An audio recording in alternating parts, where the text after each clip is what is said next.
Message de Jésus à Sœur Bègue du 20 septembre 2022. La main de Dieu.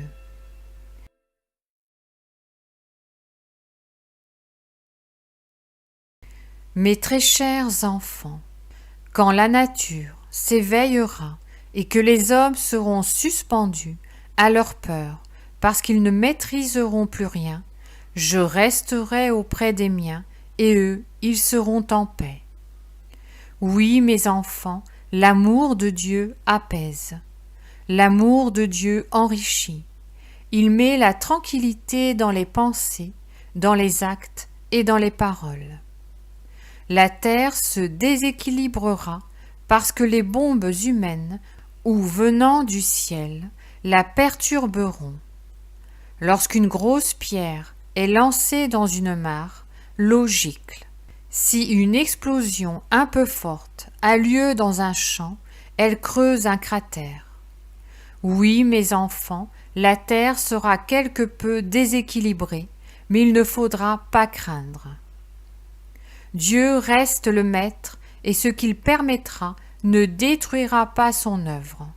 Si un objet tombe du ciel sur la terre, la secousse sera forte et vous, mes créatures, en serez tous ébranlés, mais votre confiance en Dieu devra vous réconforter. La terre est une matière, et comme tout le monde visible, elle peut recevoir des coups, avec un abcès ou être affaiblie. Si la terre reçoit du monde extérieur un objet en perdition, celui-ci s'écrasera sur elle, et cet effet sera comme celui d'une bombe inégalée.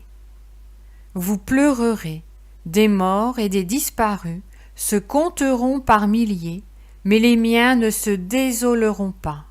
Ils sauront que tout est dans les mains de Dieu, que la terre et le monde sont son œuvre, qu'il veille et qu'il dirige tout comme il convient.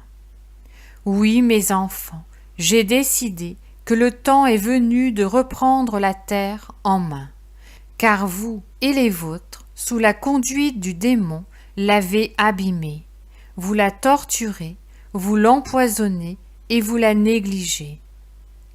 Vous avez eu un été livré au feu, celui des incendies et celui de la chaleur du soleil. La terre est déshydratée et votre récolte abîmée. Vous marchez vers la disette, celle de la nature et celle organisée par vos dirigeants qui veulent tout accaparer pour eux seuls. Les hommes dirigés par mon éternel ennemi se rient de moi, ou plutôt me méprisent, de même qu'ils ont voulu m'éliminer en me clouant à la croix rédemptrice. Leur but est égocentrique, orgueilleux et personnel.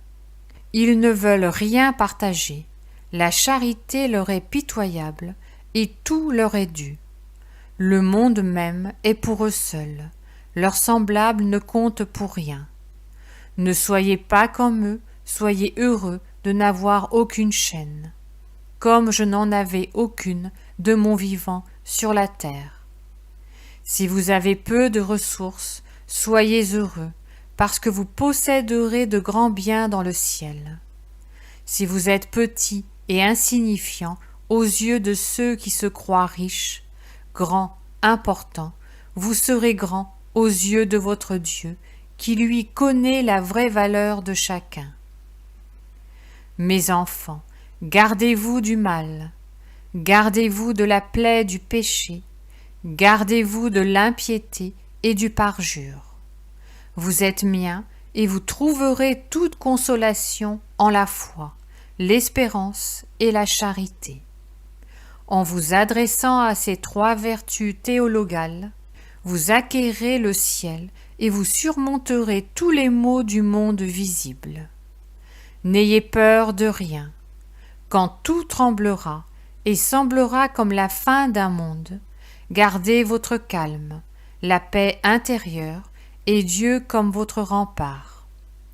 Je ne vous abandonnerai pas, je me manifesterai en cette paix que je vous communiquerai, en cette ardeur auprès de votre prochain, qui aura besoin de votre charité et de votre amour.